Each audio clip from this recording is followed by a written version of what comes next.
أعوذ بالله من الشيطان الرجيم.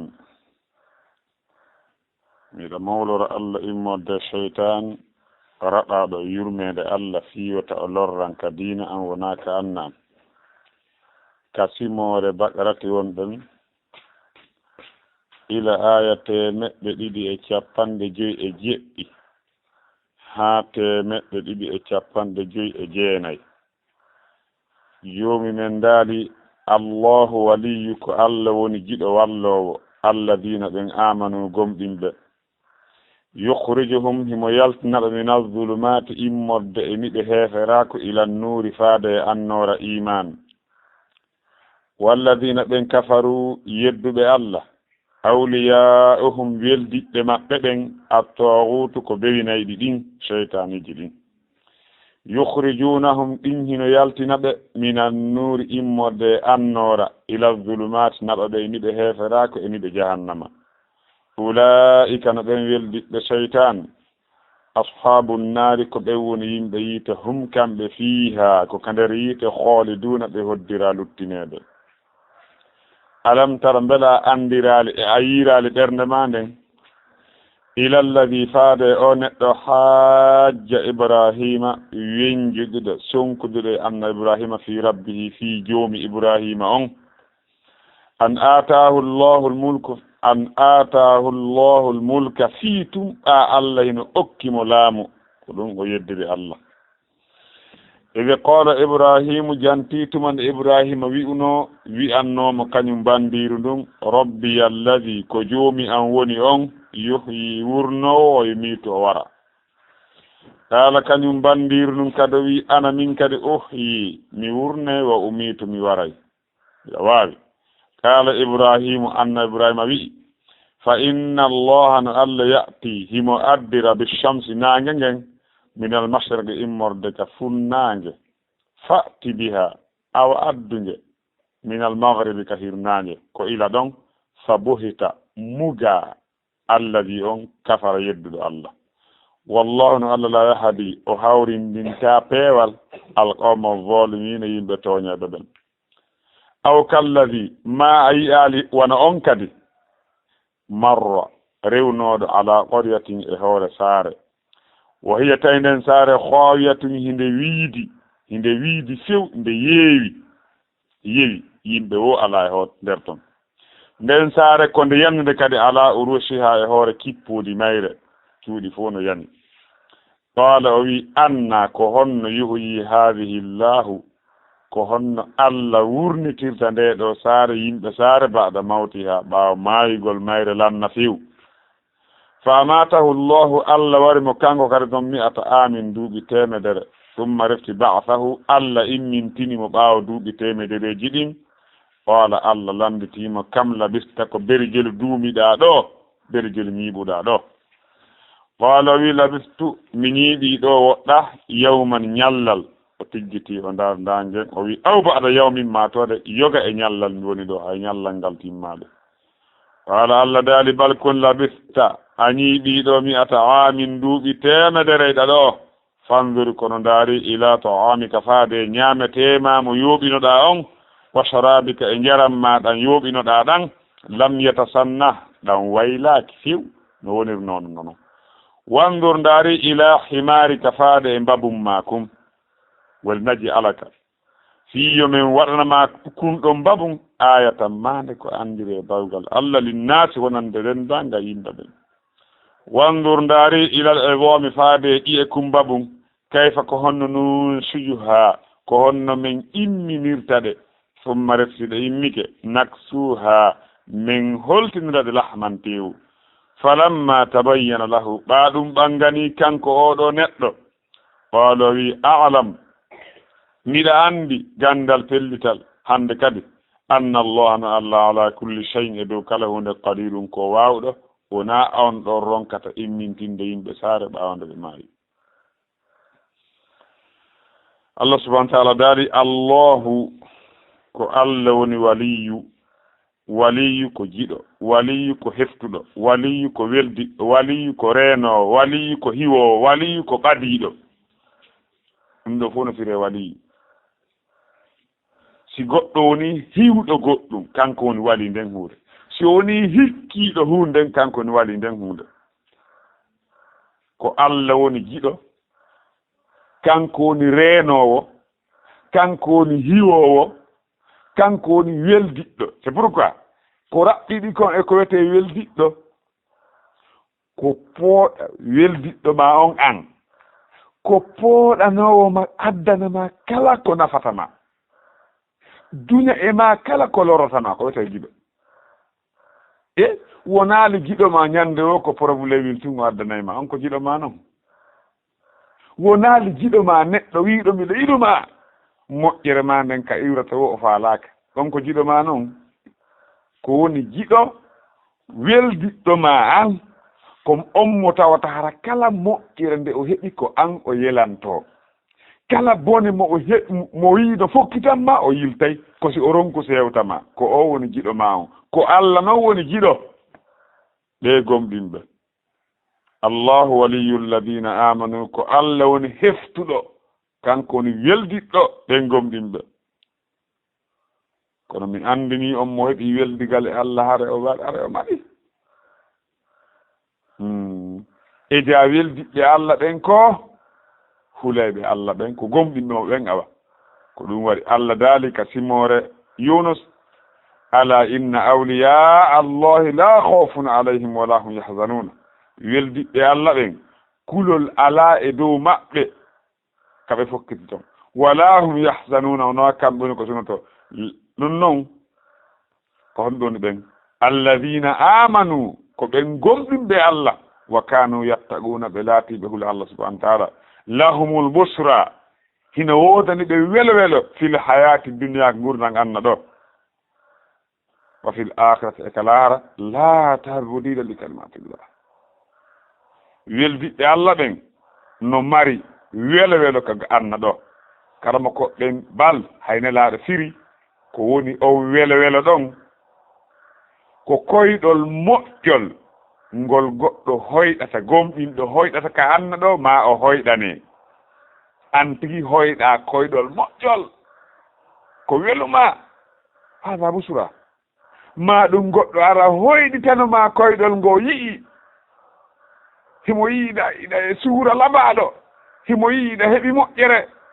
hada busra fil hayati dunya. Amma laara kan no anda ko natugal janne. Nde tawno ko Allah woni reenuɗo ɓeeɗo,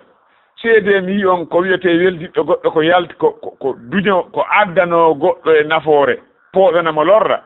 Nde tawno ko Allah woni weldiɗɗo ɓeeɗo yukhrijuhum, himo yaltinaɓe min az-zulumati immorde kala ko niɓɓiti, kala ko boni, kala ko lorrata kon fof Allah woɓɓintine ɓe muɗum. Eni ɓe heeferaka wow o ƴawna ɓe, o danda ɓe ha o danda ɓe niwre jahannama ila nuuri, o naada ɓe annora iman ka anna ɗo, ɓe wuure e annora iman, aljanna kada ɓe haka annora aljanna,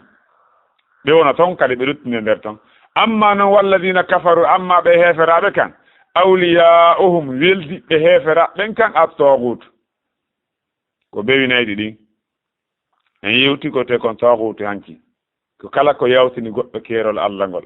kala ko defuma ha feƴƴiɗa ka Allah sifanma ɗon haren no wonanima taghut. Yukhrijunahum, ɗin ɗon seytaniji taghutuji hiɗi yaltinaɓe minan nuuri immorde e annora, kala ka peewal woni ɓe ƴawa nder ton ila zulumati, ɓe yaha e niɓe ɓe immo embere imanu hum kum ɓe jogii ka anna kum ɗo ɓe wattatira kum heferaku, ɓe yaara noon ɓe wuure ɗum kadi ha ɓe naata e niwre jahannama. C'est pourquoi jahannama ko yiita niɓɓutuge,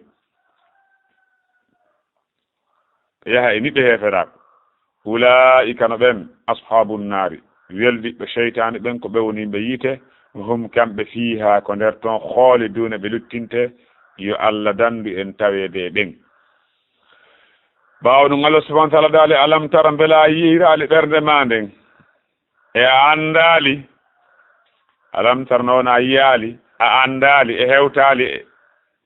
ka ɓernde ma, no andira ɗo nelaaɗo yiiraali oɗo jite makko ɗen fii hon ɗum e wuuri daali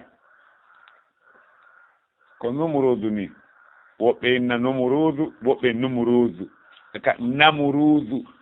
woɓɓe namurudu ko du e zu fo no fira du e zu oɗo Namrud ko bun Kan'an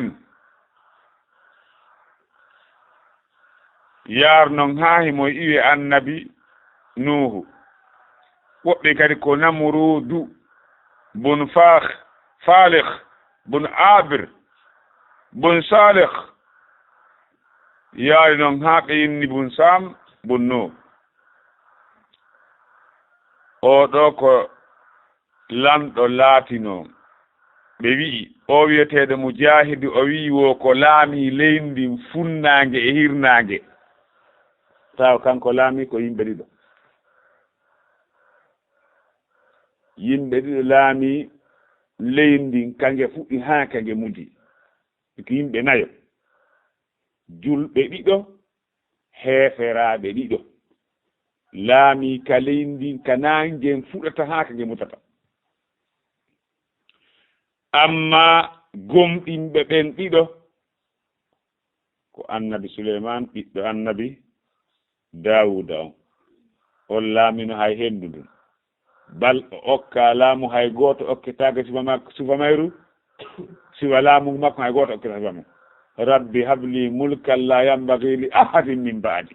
innaka antal wahhab ko arano on noon e laamiɓe ɓe lendintay ko julɗo ɗimmo on ko Zulqarnayni inna makkanna lahu fil ardi wa ataynahu min kulli shay'in sababa on kadi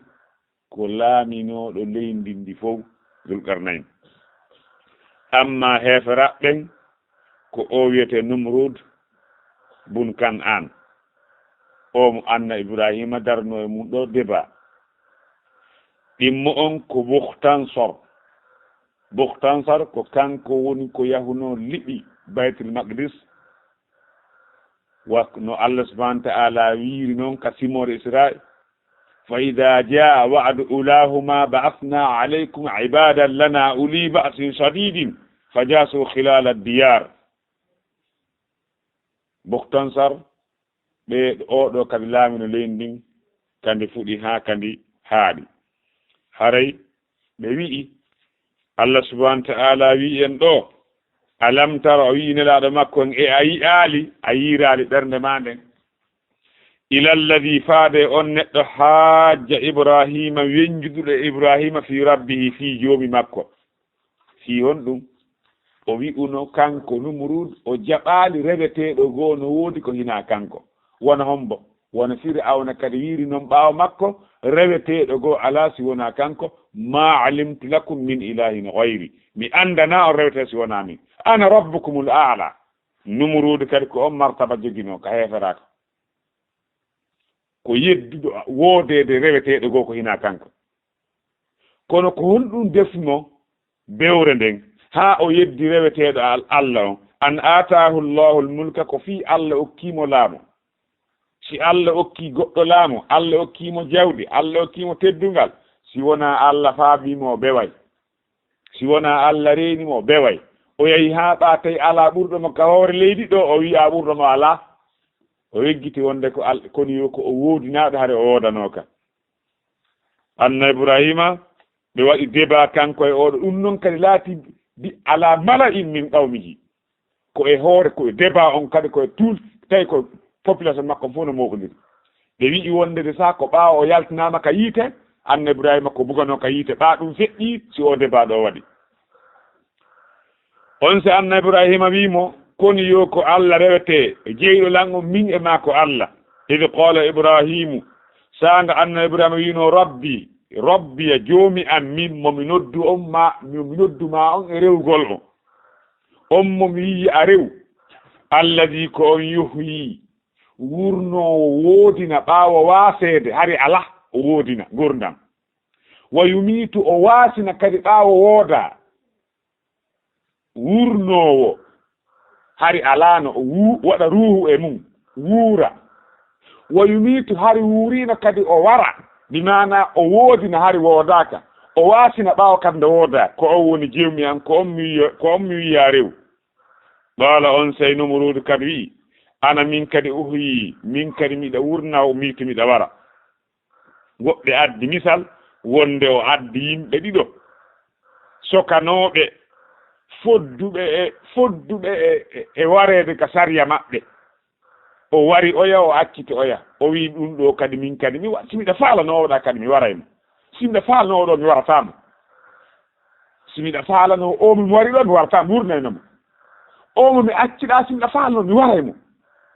mi wari oɗo mi wurni oɗa haqiqa tan wona o wari wona o wurni haqiqa min kadi miɗa wawi ɗum o sikki a onde o towni bekki o sikki a ɗo o ɗiɗi Ibrahima anna Ibrahima eggi on dalilu ɗon kadi o yehi e dalilu goo mo wawata jabade débat na piirogoy débat o na piiro fewi na yennodiro kadi ɓuy wawata wadde débat suga am min en ɓen men tuɓɓernande en ƴawa ukkodiren ɗum ko angal hikma e gandal addata ɗum si goɗɗo no mari hikma mari gandal o amata yewtidede débat o wata débat tudete goɗɗo o amata ɓernde makko nden ƴawata kadi kono tawi gandal alawa min amen a adda e kiisoñi on tummi ñoro qala Ibrahima anna Ibrahima ron kaala o wi ngasi fa inna allaha no Allah yaati mo addira bishamsi nangen bimbi o bimbi himo addirage min almasriqi immorde ka funnange ɓaale a wi'ata ko an addirta an addir ngeeɗo ɗo fiyon ɗum ado a taggeɗo tawi ngeeno arde ɗo so a wino min ko an addatange mi wi aɗa noon a tagede hari a addayno hari a woodaka joni e hino nangen no yaltira ɗo bimbi o bimbi hella ka funnange ɗo nge yaltirta fa'ti biha addinge an kadi min almaghribi hella ka hirnange joni awa an kadi fuɗiri nangen hella ɗo ɗon min ande awa haray an kadi wiyeɗa fodde rewede haray a sifori sifagir fodduɗo e rewede awa ko ɗon noon fa bohita muga Allah wi on kafar yedduɗo Allah wallahu no Allah la yahdi o fewnta alqawma zalimina yimɓe toñayɓe ɓen ɓe wi wonde Allah subhanahu wa ta'ala ko lettiri ɓeɗo ko sonsoli wulamu maɓɓe fopp na kanko to lettirano ɗum Allah halkiɓe fopp maɓɓe amma o wiyeteɗo Numrud ko sonsoli yoy naati ka kinal makko yaari ka ngani nanir kam koɓɓe ne yewtira noon ɗum noon naati ka budde kine makko ɓe wi'i wonde duuɓi 400 400 sanatu no windi ka deftere ka tafsir Ibn Kathir fa makasat fi min khorayhi 400 sanatu duuɓi 400 azabahu llahu biha Allah lettirimo ɗum ɗon fa kana yudrabu ra'sahu laati hoore makko nen ko piirte ko paɗe woɓɓe wi ko ɓole wona luuborede hoore makko nen san kala sonsoringil memmini ko noon yaari wo hatta ahlakahu llahu biha Allah halkirimo sabu ngil ɗo coñil o wiyeteɗo Namrud woɓɓe Numrud no yewtirɗen noon bewre moƴƴa bewre halkay ɓaawo ɗum Allah subhanahu wa ta'ala daali aw kalladi bi maana honnon aw on ɗo ko wawle ko ataf andi atafuji no adatul ataf no ɗuuɗi no jeeya muɗum wa e aw kalladi mbela a yi'aali kadi ka ɓernde ma wano on kadi wano on hombo marra rewnooɗo ala qaryatin e hoore saare ko ɓuri heewde ko lolli kon hakkunde karma koɓɓen wonde o rewɗo e nde saare ɗo ko Uzayru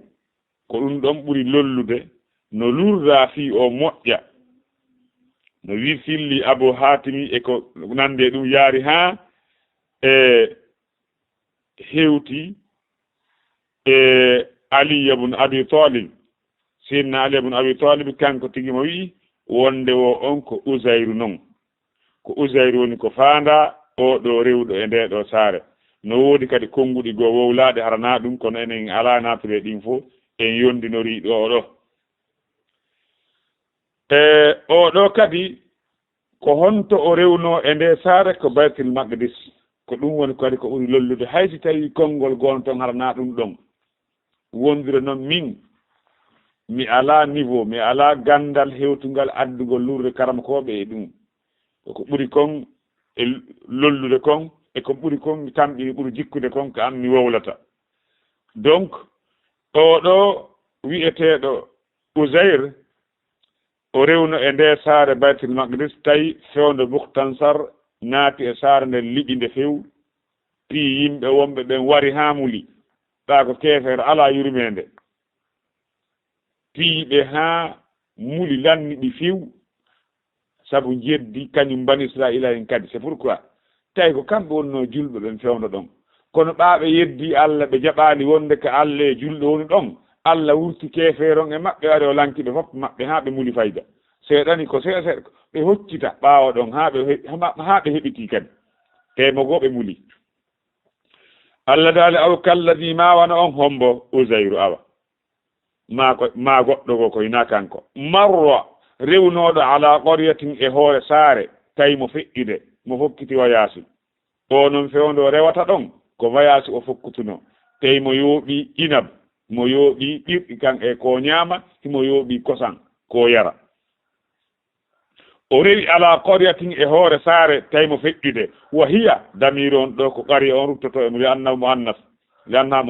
wa hiya tawi nden ɗon saare hoowiya bi mana no wiidi hoowiya koko yeewi few yimɓe mum ɓen hinde wiidi few yimɓe wo ala ton wa hiya khaawi ay laysa fiha ahadun min qawlihim sejun hawati daaru galle ɗe yeewi bi mana wiidi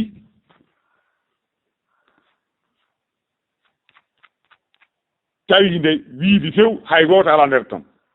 ala urusiya hinde yani kadi e hoore kippode mum bi mana pila fon ñiwra nden fof ñiwra nde cuuɗɗi fopp no yari no yani yimɓe ɗen fof no yani ka hakkundere wo hiya tawi kañum sarnen hooyatnde wiidi no yani ala urusiya e hoore kippode mum bi mana ñiwra nden fopp no yani ka leydi ɓaawo hewti ɗon ɓaala kanko neɗɗo o wi anna ko honno yuhoyi wurnitirta haadihi ɗum ɗo Allahu Allah ba'da mawtiha ɓaawa maayugol mum yuhoyi on woni fiilu on faa'ilu on koye to Allahu on anna ko honno yuhoyi haadihi Allahu ko honno Allah wurnitirta ɗum ɗo ba'da mawtiha ɓaawa maayugol mum ɗum ɗo ngalɗinimo o woɗɗintinde ɗum ɗo wawata immitade ɓaawo ko lanni ɗo few yimɓe maayi cuuɗu yani ko woni ɗum ɗo wawata wonirde fa amatahu llahu Allah wari mo 100 amin duuɓi 100 ɗon kisan Allah wari mo e nder duuɓi 90 tawi bani Israila ɓe immitike bi ma'ana ɓe fuɗɗike ɓe durriya ɓe moɓodiri kadi yiru saakinoɓe yahunoɓe wayasi fo tumbodiri sursan fo yitidi ɓe ari ɓe immintini saare nden mo maayigoy kanko e mo ɗon tawi ɓe immintini saare maɓɓe nen ɓe jonniri juuɗe ɓe immintini caabeji ɗi nder duuɓi 90 no miiri noon ka def ka tafsir on sayi ɓaawoni ɗum waɗi duuɓi 100 giɗin kadi timmi summa ba'athahu Allah immintinimo ka duuɓi 90 ɓe immintini saare bon duuɓi 30 ɓaawo ɗum bani Israila tawi saare nden heewi fayi nde wontine wonirno bal ko ɓuri laɓede ɓay ɗen gandi so heewi joni Fuuta ɗe liɓi cuuɗi men koye won cuuɗi tawɗen ni mawɓe men ɓen wona sifa ɗin darneteten en labintinayi foodi ko suudu paani liɓuɗen en darna ɓuri ndum siko suudu fiiɗo liɓuɗen ha suudu ɗo darneten place mum tawi saare nden ne développe ɓuri kande wonno ɗon on sayi ɓaawoni ɓe hoɗi ɗon duuɓi 30 ɓaawa ɗum woni duuɓi 100 Allah immintinimo Allah immintinimo qala Allah daali kam labista ko beru jer ñiiɓuɗaa ɗo ɓaalo wi labistu mi ñiiɓiiɗo yawman ñallal ayna hanki mi waali ɗo de sa o tiggiti c'est pour ko hella bimbi o rewnoo ɗon ko hella bimbi o warranoo o immintina hella kiikiiɗe tawi naangen no mutoyde ɓaa o yii naangen o wi awba ada yawmi maatoode mi ñiiɓiiɗo yoga e ñallal c'est pourquoi ko hino komi maayi waali ɗo tawi naangen no ɗo hino naangen hewtiiɗo awba ada yawmi ma yoga e ñalla bal naa ñallal ngal fof mi wonnoo ɗo allah yo o gaala allah daali balkomi ɓe wolli ɗo wonde o gaala ɗo na allah e makko mubashara no faamiron na direct kanko allah woni yewtude ko e konngol malaykaajo on allah ko kam woni yewtude mo na waste kanko allah woni wadde débat ɗo dey kono ko kanko e malaykaajo on woni yewtude malaykaajo on lontii allah ɗon ko ɗum faandaa ɗo gaala on ɗo on so wi labistu mi ñaɓɓi kan e allah daali balkol labista ñiiɓiiɗo mi'ata amin duuɓi temedere e nder ɗo duuɓi temedere fof allah subahanahu no faala hollude mo wonde alaa ko o waawata fandur ndaaru ila to amika faade ñaametema on ɓe wiitemo rondi inab ko o ñaama wa sharabika e njaram maɗa e wonde kosan ko yara lam yatasannah ɗi duuɓi woɗɗuɗi ɗo fof waylaaki no wonirno noon no ɗon woɓɓe hay ƴibbe ani sa tetti ƴibbe ka tettirɗa ɗon ɓira tuɗay ɗon tawi hay ɗan ɓiraɗan wonɗan ɗon ɗan yoraani duuɓi temedere kosan ɗan lammaali inabu on luuɓitaali ɗum fappuno ɗon hay hunde waɗaani alaa ko allah wawata alaa ko allah wawata waylaaki laatne fee makko inabu e ko wiyete tiin o way noon ƴibbe e ko yarete fa wajadahu kama faqadahu lam yatagayyar minhu shay'un o tawri wono woniri noon tawi hay hunde e mum waylaaki no ɗon lam yatasanna kosan ɗan lammaali ƴibbe ɗen luuɓitaali hay hunde inabu fof hay hunde sansaani allah yimo kadi wandur ndaaru ilahi maari ka faade e mbabum makum nani ndaaru e mbabum makum ko honno men wurtirta kum ndaaru kisan wal naji ala ka fiye men waɗanama ɗum ayatan linnaasi ɗum ɗo wona dalili e hoore wonde allah no waawi immintinde ko maayi wandur ndaaru ilal o doomi faade ƴiye ɗen kayfa ko nun siju haa ko honno men imminirta ɗe nosoja ko immagol يا أيها الذين آمنوا إذا قيل لكم تفسحوا في المجالس فافسحوا يفسح الله لكم وإذا قيل انسجوا هون فريدن سو وياما إمة فانسجوا إمة وإذا قيل انسجوا فانسجوا نسجا كو إمة قل واللاتي تخافون نشوزا كو ديدو كلمة تتمي عندي كان سيرو كون لون القرآن kasimore mujadati ida ilan suju o nasal nadar ɗo kasimore nisai wallati takhafuna nusuzahunna kayfa nunsujuha ka bakarati ɗo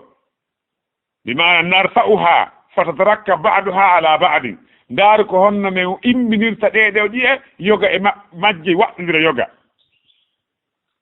yoga e majje waɗɗodira yoga no arnon e riwaya ɓayɗen andi Qur'an ar no mari riwayaji buyka no e nder riwayaji ko jangiteegol kayfa nunsiru nasara hay na zu ɗon zal on ra on toɓɓaka nunsiruha ko honno men sakitirta ɗe nasara ko sakugol no ari e riwayaji goo mi anda noon ko riwaya warsuna ko riwaya honɗum ton kono arɗa e riwaya gon ɗon ko kadi deftere tafsir Ibn Kasir woni komi yiɗum ɓe wi ko Allah atti ɓay seeɗi ala ko Allah wawata ko Allah atti wattude e oɗo neɗɗo ko jite makko ɗen tan si yo yiwno ɗum Allah subhanahu wa ta'ala no jirda ɗi piiji noon gite makko ɗen Allah daali ndaaru ko honno men imminirta ɗe ƴiye ɗen taho wanduru ilal isam o ndaari ɓaawo yi ƴiye ɗen ɗe ƴiye no sakiti nokku mo ɗum yaltika ka leydi no immo ñogu ñaga ɗum tokkodiri kumbe ari kilasi ka duwa kilaseede ɗon no wayi wona ɓe montayɓe motoji no montirta noon ma montayɓe bantatirji ayi ka carton fof no ñobba waali ɗon ɗe ara ɓe monta kumbe wonata ɗon ɗe ƴiye fof kumbe ari jogii ka duwa jogaade ɗon ɗaɗum ala e mu'um e guril ala fus tew ala ko ƴiye ɗen taw immi taw addi jogodir taw ŋaña haa wonti esclette hayakle dari ñam tew ala e mum taw mo reeni ɓaa ɗum ngati summa naksuha lahana refti men holtinira haa on damiru on ko e ƴiye ɗen men holtinira ƴiye ɗen kadi tew ngun noon kadi ari jogiti ɗen ƴiye suddi haa suddi ɓaaɗon lanni suddare ɗaɗi ɗin ari andi ɗi ɗaɗi ko ɗi haɓɓi tew ngun haɓɓidiri tew ngun e ƴiye ɗen ko ɗum wasi ɗi ɗaɗi taƴi ayiye tew ngun no accita ƴiye ɗen tew ɗaɗi ɗin ari haɓɓidiri tew ngun e ƴiye ɗen tawi hannde kadi acciti jogodiri moƴƴa ɓaawo ɗum guril ngil ari suddi kadi tew ngun ɓaawo ɗum leeɓi ɗin ari watti ɗon himo reeni ɗum fof mo dari mo reeni ɗum ɗon fof mo reeni goy mo reeni gite makko ɗen wandur ndar ilal idami faade ƴeɗen kayfa kono non sisuha ko honno min imminirta ɗe summat naksuha min holtinira lahman tew falamma tabayyana lahu ɓa ɗum ɗo ɓanganima tawi o fillanaka ɓe yiiwdu e nandu e fuutiɗi o naa gootum dogata oɗo yiiri gite ɗen o yiiri ɓa ɗum ɗo ɓanganimo ɓoolo wi alam min on mi andi laaɓani lam pos anna allah no allah ala kulli shay'in kala hono ɓaddi ɗum ko wawɗo e no ari e riwayaji goo ɓaawi ɗen riwayaji no mari ɓura no ɗuuɗi no ari nokku goo ilam ɗum nomi mana ko kanko yanira kanko neɗɗo on ilam andu anna allah ala kulli shay'in qadiru alam ko min mi andi min mbiɗa andi siko alam ko mbiɗa andi ilam ko andu wonde ala ko allah wawata min mi andi ala ko allah wawata ɗum ɗo fof no selli donc haray ko oɗo woni issa tammo on ka simore bakarti ka allah sigi yurritugol ko maayi fi najje ngen to en jannguno e feeɓi yimɓe guluji yaltunoɓe ɗa kuulol mayde allah ɓe maayi ɓen ɗon kadi maayi oɗo kadi allah ɗo issa ɗo kadi tammo on arayay naaɓe on arayay janngo ɗum ko ka annabi ibrahima yimɓe nangata ɗon colli ɗin ko ɗiɗo issaji woni ka simore bakarati nokkiyel nayi ka allah haali fii wargol immintina ɗumle kadi koko waɗi tun allah subahana taala woni ko sifiɗo yo Allah hawne sawaba wallahu a'la wa a'lam.